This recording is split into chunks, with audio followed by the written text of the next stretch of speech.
दोस्तों, social skill एक ऐसी स्किल है जो सच में बहुत इंपॉर्टेंट है सक्सेस अचीव करने के लिए।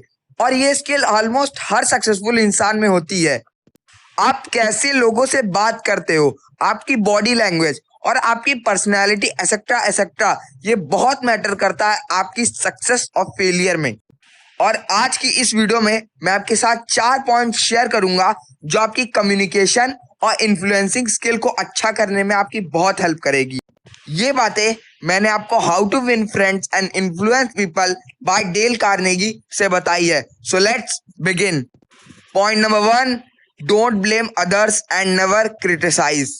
ऑथर बताते हैं कि क्रिटिसाइज करने से हमें कोई फायदा नहीं होता है और आलोचना करने से फिर हमारी सोशल स्किल्स पर भी एक बुरा असर पड़ता है।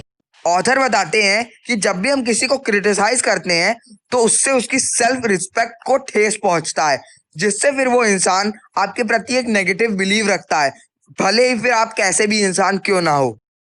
हिस्ट्री में ऐसे बहुत से एग्जाम्पल्स हैं जो ये शो करते हैं कि क्रिटिसाइज करने से हमें कोई लाभ नहीं होता है। एक एग्जाम्पल से समझे तो एक बार गेटिसबर्ग में 1863 में 1 जुलाई से 3 जुलाई तक एक बहुत भयंकर युद्ध चला। बट 4 जुलाई को जनरल ली ने अपनी सेना को पीछे ले लिया क्योंकि साउथ साइड में एक बहुत बड़ा तूफान आ गया था। अब जनरल ली और उनकी सेना बहुत बुरी तरह फंस चुकी थी क्योंकि जनरल ली की सेना के आगे एक बहुत बड़ा तूफान था, वहीं उनकी सेना के पीछे द विनर यूनियन आर्मी थी। और जब उस वक्त के करंट प्रेसिडेंट अब्राहम लिंकन को ये बात पता चली तो वो बहुत खुश हुए और उन्होंने तुरंत जनरल मीड को ऑर्डर दिया कि वो तुरंत जनरल ली की सेना पर हमला कर दे। बट जनरल मीड ने ली की सेना पर हमला करने से साफ मना कर दिया, जिससे फिर क्या हुआ कि तूफान के कम होने पर ली की सेना भाग गई और यूनियन आर्मी के हाथों एक गोल्डन चांस मिस हो गया, जिससे फिर लिंकन बहुत गुस्सा भी हुए। जिसके बाद अब्राहम लिंकन ने जनरल मीड के लिए एक बहुत बुरा लेटर लिखा जिसमें उन्होंने जनरल मीड को बहुत बुरा भला भी कहा था। आपको क्या लगता है कि जनरल मीड को ये लेटर पढ़कर कैसा लगा होगा? तो सच ये है कि जनरल मीड को ये लेटर कभी मिला ही नहीं।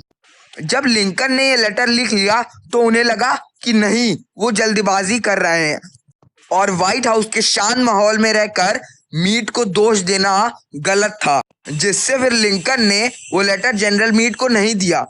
अगर वो लेटर मीड तक पहुंच जाता तो बहुत कुछ गलत हो सकता था। शायद मीड रिजाइन कर देते और यूनियन आर्मी को ऐसे कॉन्सिक्वेंसेस फेस करने पड़ते जिनके बारे में उन्होंने सपने में भी नहीं सोचा था। इसीलिए आप भी लोगों को क्रिटिसाइज करना बंद करो क्योंकि इसमें कहीं ना कहीं आप ही का नुकसान है। Point number 2, talk about those things and facts in which the other one is interested. दोस्तों, अगर आप कभी भी मछलियां पकड़ने गए होंगे तो आप हमेशा मछलियों को अपनी ओर अट्रैक्ट करने के लिए हमेशा हुक में वो चीजें लगाते होंगे जो मछलियों को पसंद है, जैसे कीड़ा, ना कि आप वो चीजें लगाते होंगे जो आपको पसंद है, जैसे क्रीम या स्ट्रॉबेरी। इसीलिए अगर आपको किसी को भी इन्फ्लुएंस करना है या उसे अपना दोस्त बनाना है तो आपको उसके मनपसंद की बातें करनी होंगी, ना कि अपने मनपसंद की। मान लीजिए जिससे आप बात कर रहे हैं उसकी रुचि क्रिकेट में है बट आप उससे फुटबॉल की बातें कर रहे हैं, तो वो इंसान आपकी ओर अट्रैक्ट होने की बजाय आपसे दूर होने लगेगा।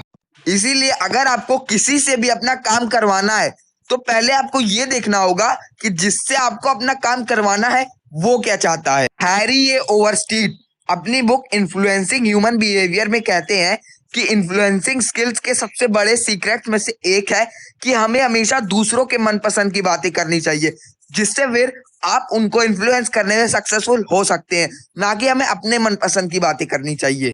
और हैरी कहते हैं कि सक्सेसफुल लोगों के सबसे बड़े सीक्रेट्स में से ये एक बहुत बड़ा सीक्रेट है और इस मेथड का यूज करके आप किसी से भी अपनी बात मनवा सकते हैं। इसीलिए अगर आपको किसी को भी इन्फ्लुएंस या प्रेरित करना है तो आप वो बातें करो जो आपके सामने वाले को पसंद हो, ताकि जिससे फिर आप उसे इन्फ्लुएंस करने में सक्सेसफुल भी हो जाओ। ये one of the most important point है अपनी सोशल स्किल्स और कम्युनिकेशन स्किल्स को अच्छा करने के लिए। So talk about those things and facts in which the other one is interested and not in that in which you are interested. Point number 3, become genuinely interested in others and become a good listener. अब ये point भी पिछले दोनों points की तरह ही बहुत ज्यादा important है। दोस्तों, दूसरों में जेन्युइनली इंटरेस्ट दिखाना एक बहुत अच्छी टेक्निक है किसी को भी इन्फ्लुएंस करने के लिए। जब भी आप किसी से भी बात कर रहे हो तो हमेशा अपनी बातें ही मत करते रहो। जैसा कि मैंने सेकंड पॉइंट में भी बताया था कि हमें हमेशा दूसरों के इंटरेस्ट की बातें करनी चाहिए, उसी तरह हमें हमेशा दूसरों की बातों में जेन्युइनली इंटरेस्ट दिखाना चाहिए। और इंटरेस्ट दिखाते वक्त ऐसा ना लगे कि आप दिखावा कर रहे हो। आपको डिफरेंट बॉडी गेस्चर्स का यूज करना चाहिए ताकि सामने वाले को ऐसा ना लगे कि आप दिखावा कर रहे हो, बल्कि उसे ऐसा लगे कि आप सच में उसमें जेन्युइनली इंटरेस्टेड हो। और आपको सामने वाले की बातों को अच्छे से सुनना है। एक अच्छा लिसनर बनना आपके लिए बहुत फायदेमंद होगा, क्योंकि उससे आपके लिए लोगों को इन्फ्लुएंस करना बहुत इजी हो जाएगा। ऑथर जब 4 साल के थे तब उनके फादर ने उन्हें एक पपी गिफ्ट किया था जिसका नाम टिप्पी। ऑथर कहते हैं कि टिप्पी उनके बचपन का सबसे अच्छा दोस्त था जिससे वो अपने सुख दुख की बातें करते थे।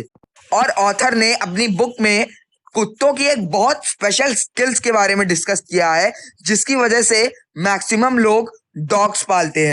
वो ये है कि डॉग्स हमेशा हम लोगों में जेन्युइनली इंटरेस्ट दिखाते हैं और डॉग्स हमेशा हम लोगों की बातें बहुत अच्छे से सुनते हैं। शायद आप लोगों ने एंटरटेनमेंट मूवी देखी होगी, तो उस मूवी में अक्षय कुमार के फादर ने अपनी सारी प्रॉपर्टी एक कुत्ते के नाम क्यों कर दी थी?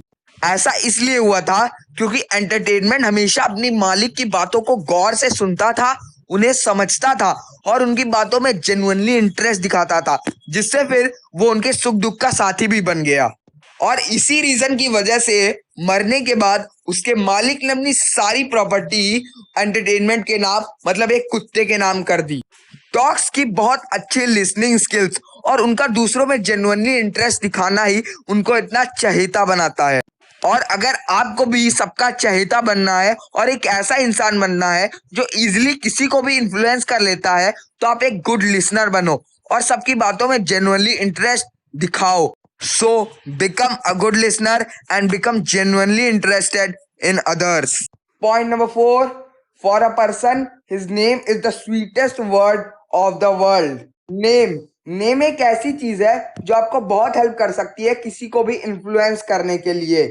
चाहे वो मैं हूं, चाहे वो आप हो, हम सभी को इस वर्ल्ड का सबसे स्वीटेस्ट वर्ड हमारा नाम ही लगता है। फॉर एग्जाम्पल, जब भी हमें कोई भी नोटिफिकेशन आता है किसी भी ऐप से, चाहे वो फेसबुक हो या इंस्टाग्राम हो या कोई भी अदर ऐप हो, तो जब भी आप उस नोटिफिकेशन को देखते हो तो आपने नोटिस किया होगा कि उस नोटिफिकेशन की स्टार्टिंग आपके नाम से होती है, hello Ram, someone liked your photo. इससे आपके माइंड को सबकॉन्शियस लेवल पर प्लेजर फील होता है। ये भी एक रीजन है सोशल मीडिया एडिक्शन का कि क्यों लोग सोशल मीडिया को छोड़ नहीं पाते हैं। इसीलिए जब भी आप किसी इंसान को उसके नाम से बुलाते हो तो होता क्या है कि उसे सबकॉन्शियस लेवल पर प्लेजर फील होता है, जिससे फिर चांसेस है कि आप उस इंसान को इजिली इन्फ्लुएंस कर लो। और उस इंसान को प्राइड भी फील होता है कि आपको उस इंसान का नाम याद है, इसीलिए हर इंसान को उसके नाम से बुलाओ बजाय ओए या सुनो करके बुलाने के। तो for a person his name is the sweetest word in the world. ये औसम बातें मैंने आपको how to win friends and influence people by Dale Carnegie से बताई है। अगर आप इन चारों पॉइंट्स को एक साथ अप्लाई करते हो तो आपकी कम्युनिकेशन और इन्फ्लुएंसिंग स्किल्स बहुत अच्छी हो जाएंगे, जिससे फिर आपको किसी को भी इन्फ्लुएंस करने में बहुत इजीनेस होगी। इस बुक का मैंने एक और पार्ट बनाया है जो मैं इस अपकमिंग संडे को अपलोड कर दूंगा। उस वीडियो में मैंने सोशल स्किल्स और कम्युनिकेशन स्किल्स को अच्छा करने के लिए 4 वेज और बताए हैं जो सच में आपके लिए बहुत यूजफुल होंगे। सो प्लीज उसे चेकआउट करना। अगर आपने अभी तक मेरे चैनल को सब्सक्राइब नहीं किया है तो उसे जल्दी से सब्सक्राइब कर लीजिए, क्योंकि हम आपके लिए ऐसी ही बुक समरीज लाते रहते हैं। और बेल आइकन को भी जरूर दबा दीजिएगा मेरी कमिंग वीडियोस की जानकारी सबसे पहले लेने के लिए। लाइक कीजिए इस वीडियो को अगर आपको ये वीडियो अच्छी लगी, शेयर कीजिए इसे अपने फ्रेंड्स और फैमिली मेंबर्स के साथ और कमेंट करके बताइए कि ये वीडियो आपको कैसी लगी। और ये भी कमेंट करके बताइए कि अगली वीडियो आपको किस टॉपिक पर चाहिए। And at last, thanks for watching.